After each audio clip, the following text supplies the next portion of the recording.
जय सद्गुरुनाथ महाराज की जय।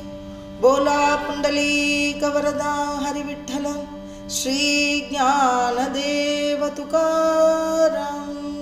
दत्तात्रेय जनार्दन श्री एकनाथ महाराज की जय। माऊली ज्ञानेश्वर महाराज की जय। सद्गुरु योगीराज महाराज की जय। सर्व संतनों की जय। अलंकापुरी पुण्यभूमि पवित्र तिथे नांततो ज्ञानराजा सुपात्र। तया आठविता महापुण्यराशी। नमस्कार साष्टांग सद्गुरु श्री ज्ञानेश्वरासी। स्वयं भानुजो भानु आराधीला तयाचे कुली दीपकू दिव्य झाला। हरिभक्ती लागोनी तारी समस्ता। नमस्कार माझा सद्गुरु एकनाथा। ओम नमो विशदबोध विदग्धा विद्यारविंद प्रबोधा पराप्रमेय प्रमदा विलासिया। नमो संसार थम सूर्या अपरिमित परमवीर्या तरुणतरतूर्या लालन लीला। नमो जगत अखिल पालना मंगलमणि निधाना सज्जन वनचंदना आराध्य लिंगा। नमो चतुरचित्त चकोर चंद्र आत्मानुभव नरेंद्र श्रुति सार समुद्र मन्मथ मन्मथा। नमो सुभाव भजन भाजना भवे भव कुंभ भंजना विश्वोद्भव भुवना श्री गुरुराय। ज्ञानेश्वरी अध्यायं 12। ओम श्री परमात्मने नमः। अथ 12ोऽध्यायः भक्ति योगः। जय जय शुद्धे उदारे प्रसिद्धे अनवरत आनंदे वर्षति। विषय व्याळे मिठी दिघलियानुटी ताटी ते तुझिये गुरुकृपा दृष्टी निर्विष होयम। तरी कवना ते तापू पोळी कैसे नीवो शोकू झाली। जरी प्रसाद रस कल्लोळी पुरे येसी तू। योग सुखाचे सोहळे सेवकां तुझेनी स्नेहाळे। सोहम सिद्धीचे लले पालिसी तू। आधार शक्तीच्या अंकी वाढविसी कौतुकी। हृदयाकाश पल्लकी परिये देसी निजे। प्रत्येक ज्योतीची ओवाळणी करीसी मनपवनांची खेळणी। आत्मसुखाची बाळलेणी लेवविसी। 17 स्तन्यदेशी अनाहताच्या हल्लरुगासी। समाधी बोधे निजविसी बुजावणी। मनोनी साधकांतू मावळी पिके सारस्वत तुझा फावळी। या कारणे मी सावळी नसंडी तुझी। अहो सद्गुरुची कृपा दृष्टी तुझे कारुण्य जयाते अधिष्ठी। तो सकल विद्यांची सृष्टी धात्रा होयम।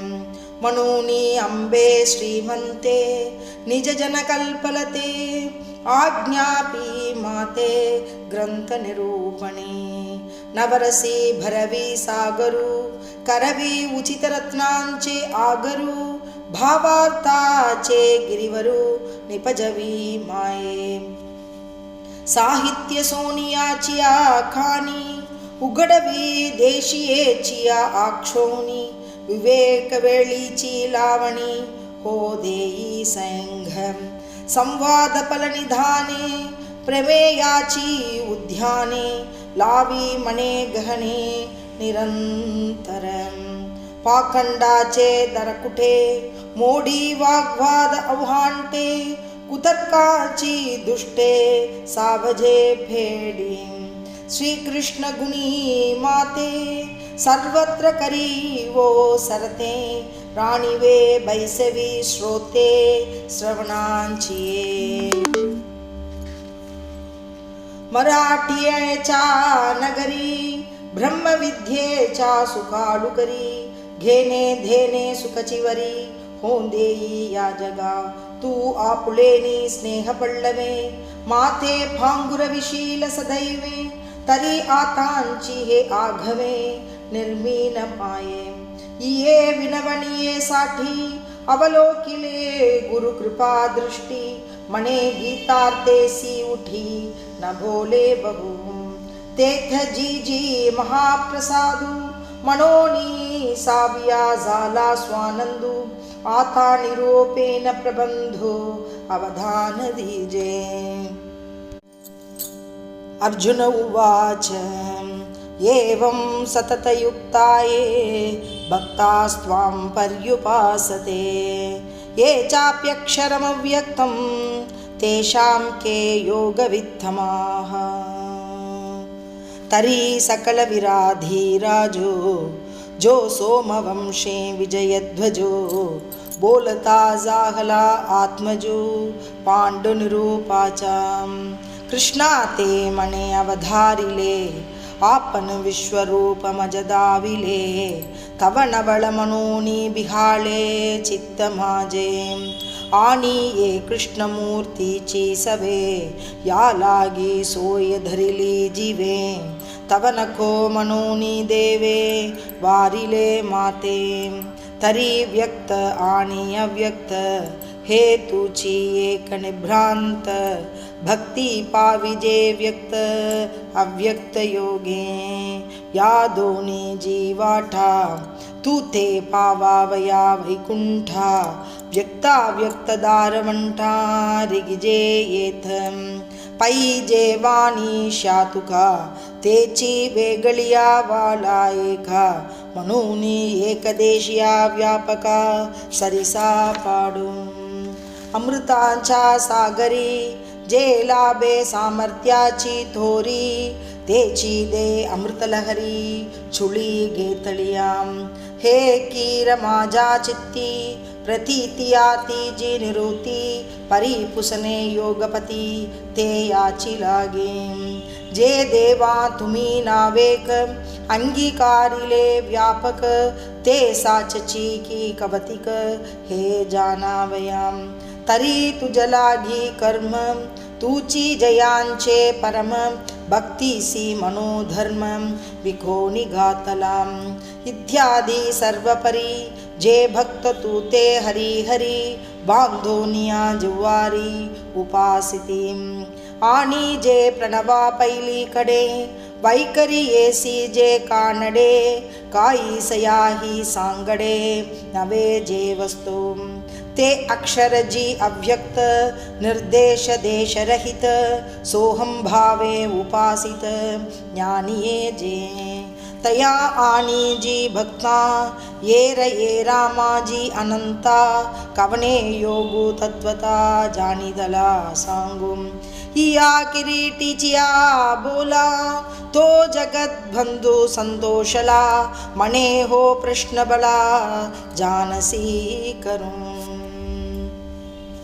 श्री भगवानुवाच मय्यावेश्य मनो ये मां नित्ययुक्ता उपासते, श्रद्धया परयोपेताः ते मे युक्ततमा मताः. तरी अस्तु गिरीचा उपकंठी, रिगालिया रविबिंबा पाठी, रश्मी जैसे किरीटी संचरती. वर्षा काळी सरिता, जैसी चढो लागे पांडुसुता, तैसी नीच नवी भजता श्रद्धा दिसे. परी टाकलिया ही सागरो, जैसा मागीलही यावा अनिवारो, तिये गंगेचिये ऐसा पडी भरू प्रेम भावा. तैसे सर्वेंद्रिया सहित मज माझी सूनी चित्त जे राती दिवो न मनत उपासिती या परी जे भक्त आपण पे मजे देत तेची मी योगयुक्त परम माने ये त्वक्षरमनिर्देश्यम् अव्यक्तं पर्युपासते सर्वत्र गमचिन्त्यं च कूटस्थमचलं ध्रुवम् आनीये रते हि पाण्डवा जे आरूढोनि सोऽहं भावा जोंपती निरवयवा अक्षरासी मनाची नखी न लगे जेथ बुद्धीची दृष्टी न रिगे इंद्रियांकी रजोगे काई होईल परिध्याना ही कुवाडे म्हणून एके ठाई न संपडे व्यक्ती सीम जीवडे कवने ही नोहे जया सर्वत्र सर्वपणे सर्वाही काळी असने जे पावुनी चिंतवने हिंपुटी जाहले जे होय ना नोहे जे नाही ना आहे ऐसे म्हणूनी उपाये उपजतीची नाम जे चले ना ढले सरे ना मैले ते आपुले निची भले आंगविले जिहि सन्नियम्येन्द्रियग्रामं सर्वत्र समबुद्धयः ते प्राप्नुवन्ति मामेव सर्वभूतहिते रताः पै वैराग्य महापावके जाळूनी विषयांची कटके अदपळी तवके इंद्रिये धरिली मग संयमाची धाटी सूनी मुरडली उपराठी इंद्रिये कोंडिली कपाटी हृदयांच्या अपानीचिया कवाडा लावोनी आसन मुद्रा सुहाडा मूलबंदाचा हुडा पन्नासिला आशेचे लाग तोडिले अधैर्यांचे कडे झाडिले निद्रेचे शोधिले कालवके वज्राग्नीच्या ज्वाली करूनी अपान धातूंची होळी व्याधींच्या शिशाली पूजिली यंत्रे मग कुंडलिनीयेचा टेंभा आधारी केला उभा तयाचो जवळे प्रभा निमतावरी नवद्वारांचा चौचकी बाणूनी संयतीची आडवंकी उघडली किडकी ककारांतीची प्राणशक्तीच्या मुंढे प्रहारूनी संकल्प मेढे मनोमहिषाचे निमुंढे दिदली बली चंद्र सूर्या भुजावणी करुणी अनाहतांची सुडावणी 17 पाणी जिंतिले वेगे मग मध्यमा मध्य विवरे तेने कोरिवे दादरे टाकिले चवरे ब्रह्मरंध्रीचे परी मकारांत सोपान ते सोढोनिया गगन काखे सुनिया गगन भरले ब्रह्मी ऐसेने जे समबुद्धी गिलावया सोहम सिद्धी आंगविताती निरवधी योग दुर्गे आपुलिया साठो वाटी शून्य घेती उठा उठी तेही मातेंची किरीटी पावती गा वांचूनी योगाचेनी बले अधिक काही मिले ऐसे नाही आगळे कष्टचीतया क्लेशो अधिकतरस्तेषाम् अव्यक्तासक्तचेतसाम् अव्यक्ता हि गतिर्दुःखं देहवद्भिरवाप्यते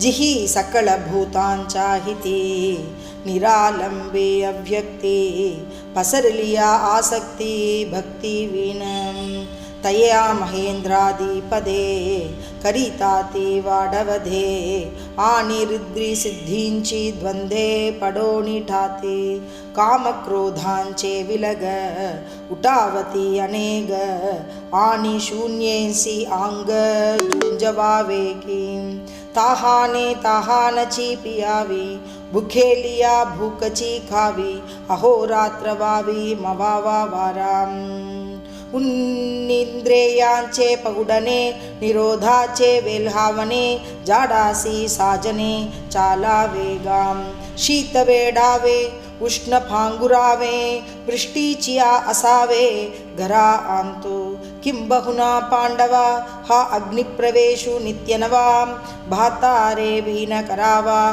तो हा योग. येत स्वामीचे काज ना भापिके व्याज, परिमरणेसी झुंज नीच नवे. ऐसे मृत्यू होनी तिख का घोटे खडत विख, डोंगर गलिता मुख ना पाठे काही. मनोनी योगाचिया वाठा जे निघाले गा सुभठ्ठा, तया दुखाची वाठा भागा आला. पाहे पालोहाचे चने जै भोचरिया पडती खाणे, तई पोठ भरणे की प्राणे शुद्धी मनो. मनोने समुद्र बाही तरणे आथी केही, का गगना माझी पायी केली जतू असे. बळगलिया रणाची थाटी आंगी न लगता काटी, सूर्याची पावटी हा खा होय गाम. या लागी पांगुळा हेवा नवे वायुसी पांडवा, तेवी देहवंता जीवा अव्यक्ती गती. ऐसा ही जरी धिंवसा बांधोनिया आकाशा, जोपती तरी क्लेशा पात्र होती. मनोनी येरते पार्था नेनतीची हे व्यथा, जे का भक्तिपंथा ओठंगले. ये तु सर्वाणि कर्माणि मयि सन्न्यस्य मत्पराः, अनन्येनैव योगेन मां ध्यायन्तमुपासते. कर्मेंद्रिये सुखे करिति कर्मे अशेखे, जिये का वर्ण विशेखे भागा आली. विदिते पाळित निषेधाते गाळित, मज देऊनी झालित कर्मफले. यया परिपाही अर्जुना माझ्या ठाई, संन्यासुनी नाही करिती कर्मे. आनिक हे जे जे सर्व कायिक वाचिक मानसिक भाव, तया मी वांछोनी धाव आणवती नाही. ऐसे जे मत्पर उपासिती निरंतर, ध्यानमिषे घर माझे झाले. जयाची ये आवडी केले मजशी कुलवाडी, भोग मोक्ष भापुडी त्यजिली कुले. ऐसे अनन्य योगे विकळे जीवे मने आंघे, तयाचे काही एक सांगे जे सर्व मी करे. तेषामहं समुद्धर्ता मृत्यु संसार सागरात, भवामि न चिरात् पार्थ मय्यावेशित चेतसां. किं बहुना धनुर्धरा जो मातेचिया ये उदरा, तो मातेचा सोयरा केतुलापां. देवी मी तयां जैसे असती तैसियां, कलिकाळनो कोणिया घेतला पठां. एरवी तरे माझ्या भक्ता आणि संसाराची चिंता, काय समर्थाची कांता कोरान मागे. तैसे ते माझे कळत रहे जाणीजे, काहीसे निहीन लाजे तयांचे निमी. जन्म मृत्यूच्या लाठी जलंभती या सृष्टी, ते दे कोणिया पोटी ऐसे जाहले. भवसिंधूचे नि माझे कवनासी धाको नुमजे, येत जरी की माझे बहिती हण.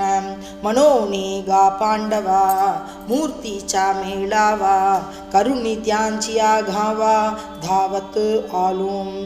नामाच्या सगस्रवरी नावाईया अवधारी, सजूनिया संसारी तारू जाहलो. सडे जे देखिले ते ध्यान कासे लाविले, परिग्रही घातले तरियावरे. प्रेमाची पेठी बांधली एकाच्या पोठी, मग आणिले तटी सायुज्याच्या. परिभक्तांचे निनावे चतुष्पदादी आघवे, वैकुंठीची ये राणीवे योग्य केले. मनोनिगा भक्ता नाही एकही चिंता, तया ते समुद्धरता आती मी सदा. आणि जेवांची का भक्ती दिदली चित्तवृत्ती, देवांची मजसूती तयांची ये नाठी. या कारणे गा भक्तराया हा मंत्र तुवा धनंजया, की जे जे यया मार्गा भजिजे. मय्येव मन आधस्त्व मयि बुद्धिं निवेशय, निवसिष्यसि मय्येव अत ऊर्ध्वं न संशयः. अगा मानस हे एक माझा स्वरूपी वृत्तिक करुणी घाली निष्ठंक बुद्धी निश्चयेसी ये दोन्ही सरिसी मज माझी प्रेमेसी रिगाली तरी पावसी माते तुगा जे मन बुद्धी इही घर केले माझ्या ठाई तरी सांगे मग काही मी तू ऐसे उरे म्हणून दिवा पाळवे सवेंची तेज माळवे कारवी बिंबासवे प्रकाशु जायम उचलले या प्राण सरिसी इंद्रिये ही निगती जैसे तैसा मनोबुद्धिपाशी अहंकारुये म्हणून माझा स्वरूपी मनबुद्धी ये निक्षेपी ये तुलेनी सर्वव्यापी मीची होसी यया भोळ काही अनारिसे नाही आपली आन पाही वाहतू असे गम अत चित्त समाधातुं न शक्नोसि मयि स्थिरम् अभ्यासयोगेन ततो मामिप्चाप्तुं धनञ्जय अथवा हे चित्त मनबुद्धी सहित माझ्या हाती अचुंबित न शकशी देवों तरी गा ऐसे करी या आटा पहारा माझारी मोटके निमिषभरी दे तू जायम मग जेचे का निमिख देखेल माझे सुख ते तुले अरोचक विषयी घेईल जैसा शरत्कालुरिगे आणि सरिता वो हटू लागे तैसे चित्त काढेले वेगे प्रपंचोने मग पुनवेहुनी जैसे शशी बिंब दिसे दिसे हारपत अंवसे नाहीची होयम तैसा भोगांतुनी निगता चित्त मज माझे रिगता हळू हळू पांडुसुता मीची होईल अगा अभ्यास योगु मणिजे तो हा ये कुजानिजे येने काही न निपजे ऐसे नाही पै अभ्यासाचे निबळे एकागती अंतराळे व्याघ्र सर्व प्रांजळे केले एके विषकी आहारी पडे समुद्री पाय वाट जोडे एकी वाघ ब्रह्म थोकडे अभ्यासे केले म्हणून अभ्यासासी काही सर्वथा दुष्कर नाही या लागी माझ्या टाई अभ्यासे मिले अभ्यासेप्य समर्थोसी मत्कर्म परमो भव मतर्थमपि कर्माणि कुर्वन् सिद्धिमवाप्स्यसि का अभ्यासा ही लागी कसू नाही तुझ्या अंगी तरी आहासी जया भंगी तैसाची असम इंद्रिये न कोंडी भोगाते न थोडी अभिमानून संडी स्वजातीच्या कुलधर्मू चाळी विधी निषेध फाळी मग सुके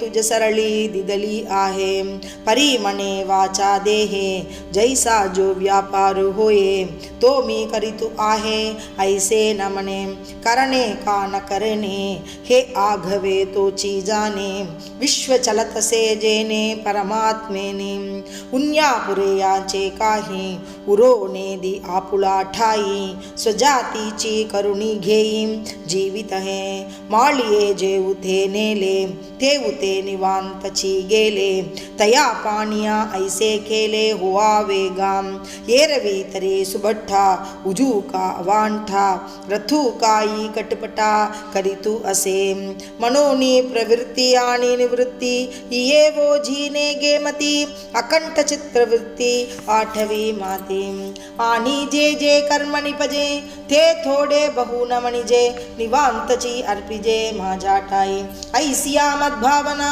तनुत्यागी अर्जुना तू सायुज्य सदना माझिया येसी अतैतप्यशक्तोऽसि कर्तुं मध्योगमाश्रितः सर्वकर्मफलत्यागं तथ कुरु यतात्मवान् नातरी हे तुझ नेदवे कर्म मज तरी का तू भज पंडुकुमारा बुद्धीचा पाठी पोटी कर्मादी का शेवटी माते बांधणे किरीटी दुवाड जरे तरी हे असो सांडी माझा अतिसो परी संयती सीवसो बुद्धी तुझे आणि जेने जेने वेळे घडती कर्मे सकळे तयांची दिये पळे त्यजितु जाय वृक्ष का वेळी लोटती फळे आली तैसी सांडी निपजली कर्मे सिद्धे परिमाते मणि धरावे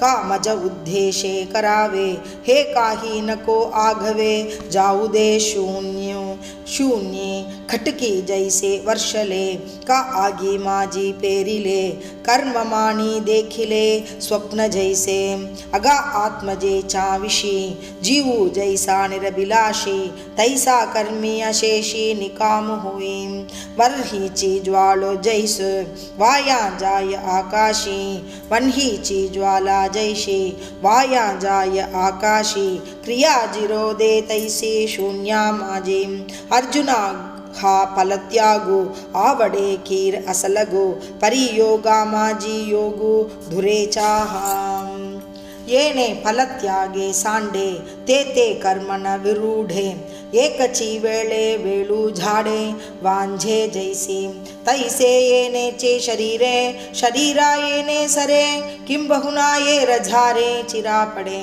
पै अभ्यासाचा पाऊटी टाकीजे ज्ञान गिरीटी ज्ञाने येई जे भेटी ज्ञानाचे मग ध्यानासी खेव देती आगवेची भाव तेव्हा कर्म जात सर्व दूरी ठाके कर्म झेते दुरावे ते तपल त्यागू संभवे त्यागास्तव आंगवे शांती सगळे मनोनी यावया शांती हाची अनुक्रम सुभद्रापती अभ्यासूची प्रस्तुती करणे येते श्रेयो हि ज्ञानमभ्यासात् ज्ञानात् ध्यानं विशिष्यते ध्यानात् कर्मफलत्यागः त्यागात् शान्तिरनन्तरम् अभ्यासाहुनी गहन पार्तामह ज्ञानापासोनी ध्यान विशेषिजे मग कर्म फल त्यागो तो ध्यानापासोनी चांगो त्यागाहुनी भोगो शांती सुखाचा ऐसिया या वाटा इहींची पेना सुभटा शांतीचा माझी वठा टाकिला जेने अद्वेष्टा सर्वभूतानां मैत्रः करुण एव च निर्ममो निरहंकारः समदुःखसुखक्षमे जो सर्वभूतांचा ठाई द्वेषा तेने न चीकही आप परुणाही चैतन्या जैसा उत्तमाते धरिजे अधम तरी अवेरिजे हे काहींचने निजे वसुधा जेवी कारायाचा देह चाळू रंका परोते गाळू हे नमनेची कृपाळो प्राणू पैगाम गायीची प्रशाहरू का व्याघ्रा विष होऊनी मारू ऐसे नेनेची का करून तोय जैसे तैसी आगवांची भूतमात्री एकपणे जया मैत्री कृपेशी धात्री आपण पांजो आणि मी तू हे भाषणेने माझे काहींची न मने सुख दुःख जाणणे नाही जया तेवीची क्षमे लागी पृथ्वीसी पवाडू आंगी संतोषा उत्संगी धिदले गरम संतुष्ट सततं योगी यतात्मा दृढनिश्चयः मय्यर्पित मनोबुद्धिः यो मद्भक्त समे प्रियः वार्षिये वीणसागरो जैसा जले नित्य निर्भरो तैसानुरूपचारो संतोषी जो वाहुनी आपुली आनम दरीजो अंतःकरण निश्चया साचपण जयाचिनी जीव परमात्मा दोन्ही बैसोनी ऐक्यासनी जयाचा हृदय भुवनी विराजती ऐसा योग समृद्धी होऊनी जो निरवधी अर्पिनी मनोबुद्धी माझा ठाई आंतु बाहेरी योगो निर्वाळले याही चांगो तरी माझा अनुरागो सप्रेम जयाम अर्जुना गातो भक्तो तोची योगी तोची मुक्तो तो वल्लभामी कांतो ऐसा पडिये हे नातो आवडे मज जीवाचे नी फाडे हे ही येत थोडे रूप करणे तरी पडियंत याची कहाणी हे भुलीची भारणी ये तवना बोलणी परी बोलवी श्रद्धा मनोनी गा आम्हा वेगा आळी उपमा ये रवी काय प्रेमा अनुवादु असे आता असो हे किरीटी पै प्रिया प्रियाचिया गोष्टी दुनाथाव उटी आवडी गाम तया ही वरी विभाये प्रेमळू संवादिया होये तिये गोडी सिया हे कांठाळे मग मनोनी गा पांडुसुता तुंची प्रियू आणि तुंची श्रोता वरी प्रियाची वार्ता प्रसंगे आली तरी आता बोलो भळे या सुकामीनलू ऐसे म्हणत खेवी डोलो लागले देवो मग मने जान तया भक्तांचे लक्षण जयामी अंतःकरण बैसो घाली यस्मानो द्विजते लोको लोकानो द्विजते च यः हर्षामर्ष भयोद्वेगैः मुक्तो यस च मे प्रियः तरी सिंधू चेनी माझे जलचरा भयनुपजे आणि जलचरी नुबगिजे समुद्धू जैसा तेची जन उन्मते जगे जयासी खंती न लगे आणि जयाचे नियांगे नशिने लोको किं बहुना पांडवा शरीर जैसे अवयवा तैसानुबगे जीवा जीवपणे जो जगची देह जाहले मनोनी प्रिया प्रिय गेले हर्षामर्ष टेले दुजे नवीनम ऐसा ध्वंत निर्मुक्तो भयोद्वेगरहितो याही वरी भक्तो माझा टाई तरी तयाचा गामज मोहो काय सांगो तो पडियावो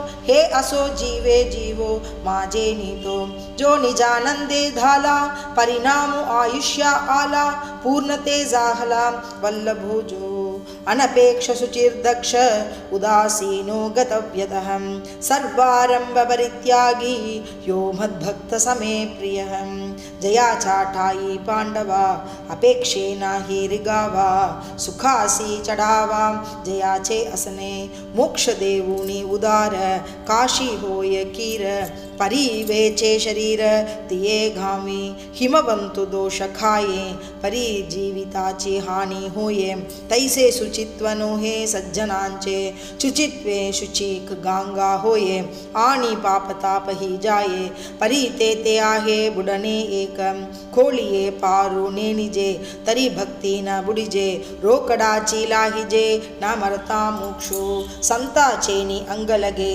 पापा ते जिनने गंगे तेने संत संगे सुचित्व कैसे मनोनी असो जो ऐसा सुचित्वे थीता कुवासा जेने लंगविले दिशा मनोमल आंतु बाहेरी चोकाळू सूर्य तैसा उजाळू आणि तत्वार्थींच्या पायाळू देखना जो व्यापक आणि उदास जैसे का आकाश तैसे जयाचे मानस सर्वत्र गा संसारवथे पिठला जो नैराश्ये विनठला यादा हातोनी सुठला विहंगुमु जैसा तैसा सतत जो सुखे कोणीही ठवंच न देके ने निजे गतायुषे लज्जा जेवी आणि कर्मारंभा लागी जया अहंकृती नाही आंगी जैसा निरिंधन आगी विझोनी जायम तैसा उपशमुची भागा जयासी आला पैगा जो मोक्षाचिया आंघा लिहिला असे अर्जुना हा ठावोवरी जो सोहम भावो सरोभरी तो द्वैतांचा पैलतीरी निघो सरला की भक्ती सुखा लागी आपण पेंची दोही भागी मांटुनिया आंगी सेवकै वाणी ये नाम मी ठेवी मग भजती वो जबरवी न भजत यादावी योगिया जो तयाचे आम्हा व्यसन आमुचे तो निज ध्यान किं बहुं ना समाधान तो मिले ते तया लागी मज रूपायेने तयाचे नि मज येते असने तया लोन कीजे जीवे प्राणे ऐसा पडिये यो न हृष्यति न द्वेष्टि न शोच्यति न कांक्षति शुभाशुभ परित्यागी भक्तिमान्य समे प्रियः जो आत्मा लाभा सारिखे गोमटे काहिंची न देके मनोनी भोग विषेके हरिके जेनाम आपुनची विश्व जाहला तरी भेदभावो सगजची गेला मनोनी द्वेष उठेला जया पुरुषा पै आपुले जे साचे ते कल्पतांती ही नवचे हे जानूनी गताचे न शोची जो आणि जया परोथे काही नाही ते आपण पेंची आपुला ठाई जागला या लागी जो काही आकांक्षी ना ओखटे गाव का गोमटे हे काहींची तयानुपटे रात्री दिवस न घटे सूर्यासी जेवे ऐसा भोतुची केवळो जो होऊनी असे निष्कलो त्याही वरी भजनशीलो माझ्या ठाई तरी तया ऐसे दुसरे आम्हा पडियंते सोयरे नाही गा साचो कारे तुझी आनंद समशत्रौ च मित्रे च तथा मानापमानयोः शीतोष्ण सुखदुःखेषु समसंग विवर्जितः पार्था जयाच्या ठाई वैषम्याची वार्ता नाही ऋपुमित्रा दोन्ही सरिसा पाडो का घरीची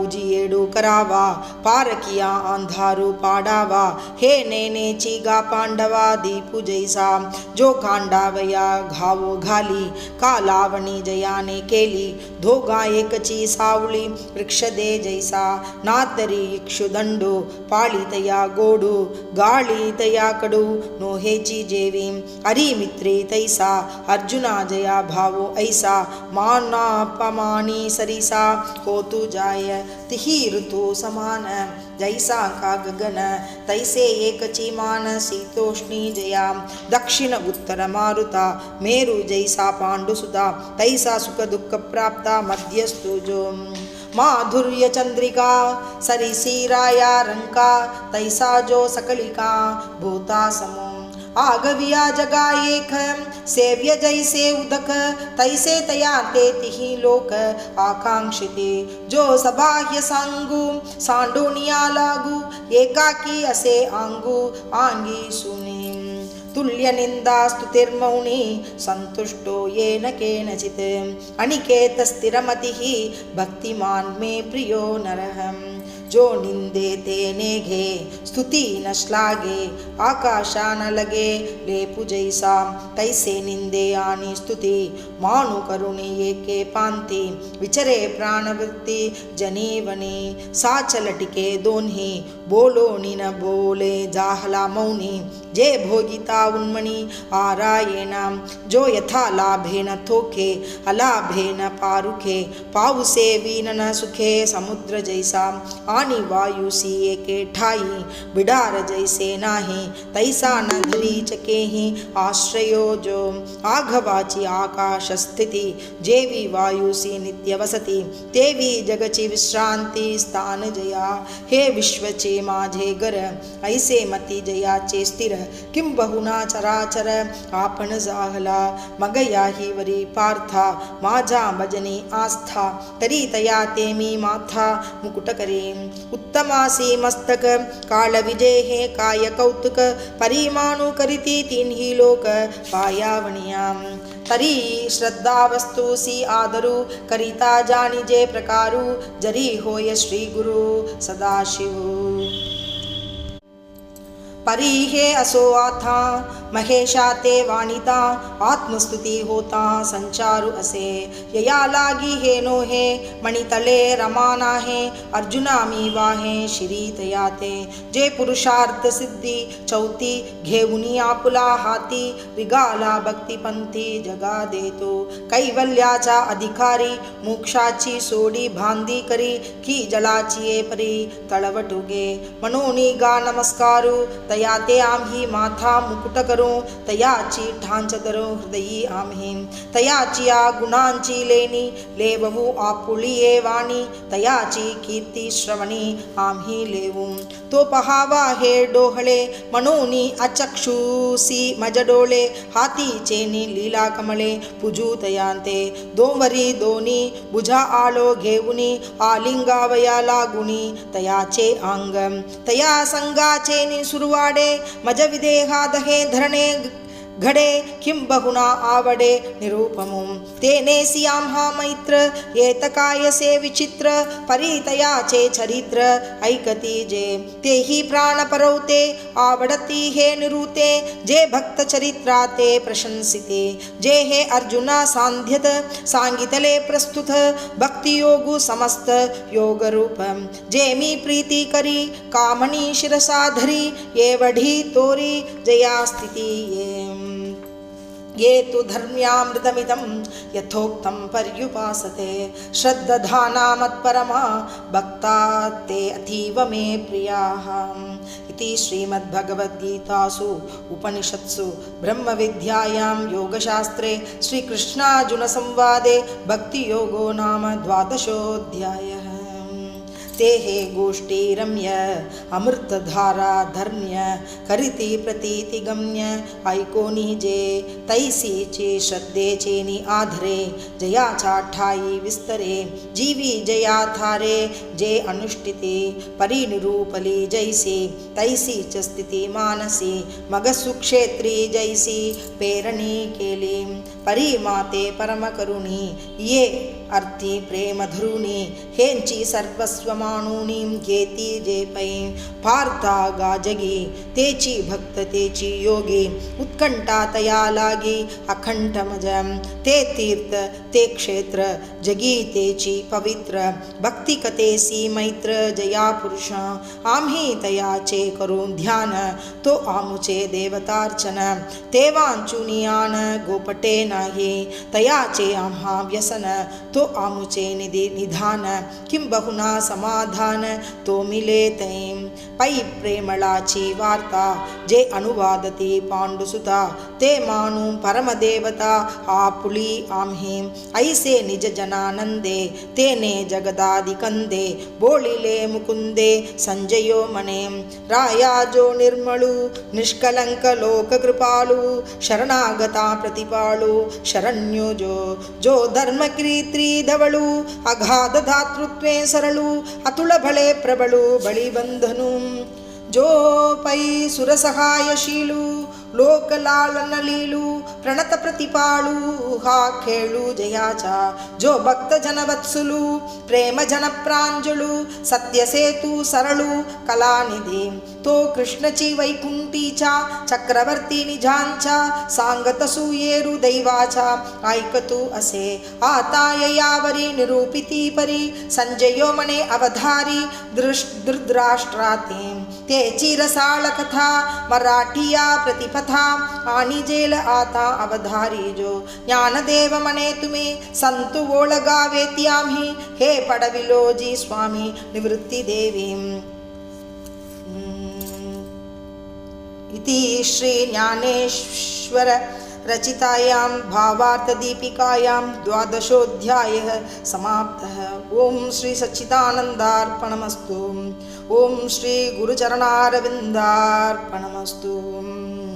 श्रीनाथ जयनाथ जय जयनाथ श्रीनाथ जयनाथ जय जयनाथ श्रीनाथ जयनाथ जय जयनाथ श्रीनाथ जयनाथ जय एकनाथ स्वामी एकनाथ श्रीनाथ जयनाथ जय जयनाथ श्रीनाथ जयनाथ जय जयनाथ श्रीनाथ जयनाथ जय जयनाथ श्रीनाथ जयनाथ स्वामी एकनाथ श्रीनाथ जयनाथ जय जयनाथ श्रीनाथ जयनाथ स्वामी एकनाथ स्वामी एकनाथ। बोला पुंडलीक वरदा हरि विठ्ठल श्री ज्ञानदेव तुकाराम दत्तात्रेय जनार्दन श्री एकनाथ महाराज की जय। सद्गुरु योगीराज महाराज रे की जय। सर्व संतनों की जय। पांडुरंग हरि वासुदेव हरे पांडुरंग हरि वासुदेव हरे हरि ओम तत्सत।